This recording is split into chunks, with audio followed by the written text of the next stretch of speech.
Et pour faire le point sur la situation au Burkina, nous sommes en direct avec le journaliste Charles Bako, il est à Ouagadougou. Bonjour Charles, merci d'avoir accepté notre invitation. Merci à tous.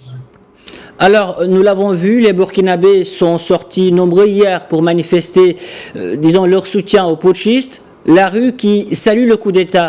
Pas étonnant, n'est-ce pas, après des mois de contestation? Non, pas du tout, puisque les Burkinabés attendaient un rétablissement à l'ordre quand on sait que depuis 2015, c'est un pays qui a subi de multiples attaques terroristes. C'est un pays également qui fait face à une morosité économique. Donc, les OSC, les populations et même la classe politique, même le parti au pouvoir, je crois que à l'intérieur même il y avait des personnes qui n'étaient pas tout à fait en accord avec ce qui se passait comme situation au Burkina Faso vis-à-vis donc de ces multiples attaques terroristes. Justement, qu'en est-il des réactions au niveau de la scène politique? Comment les leaders politiques réagissent après ce coup d'État?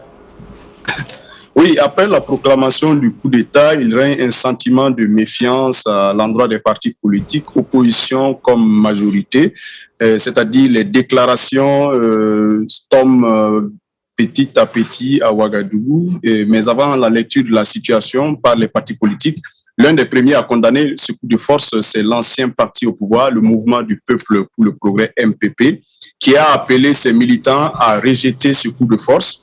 Et aussi la même démarche de prudence, il y a le mouvement Le Soleil d'avenir du professeur Abdoulaye Soma, et dans une déclaration signée d'aujourd'hui même qui dit prendre acte de la démission de l'ancien chef de l'État Roch-Marc Christian Kaboré, et il appelle les nouvelles autorités notamment et la classe politique et aussi les organisations de la société civile et les soldats également à manifester une hauteur de vue dans les consultations prochaines avec le MPSR comme une opportunité de sauvegarde, de restauration et de fondation des bases d'un avenir collectif meilleur du Burkina Faso.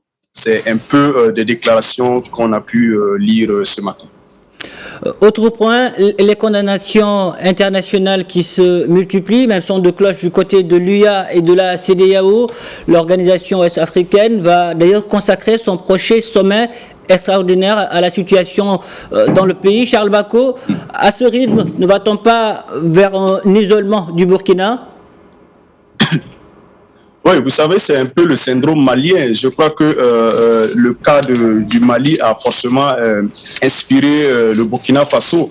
Et je ne veux pas dire que ça sera un peu des scènes similaires. Et je crois que la junte a donné son avis par rapport donc à une coopération, par rapport à un dialogue. Et ça ne pourra donc pas impacter naturellement les relations qui existent et les clauses qui sont définies par rapport à l'international. Donc, il ne faudrait pas y avoir panique, il ne faudrait pas avoir des situations de panique dans ce genre de cas. La junte l'a dit, nous allons nous mettre en collaboration, nous allons nous mettre en phase avec les clauses qui ont été déjà définies avec l'international, avec les partenaires internationaux. Donc, il ne faudrait pas avoir peur. Voilà. En d'autres termes, tout dépendra de l'attitude des putschistes. Donc, c'est comme je vous l'avais dit, il ne faudrait pas avoir situation de panique. Les choses devraient se régler et la junte a tendu la main pour des dialogues. Voilà.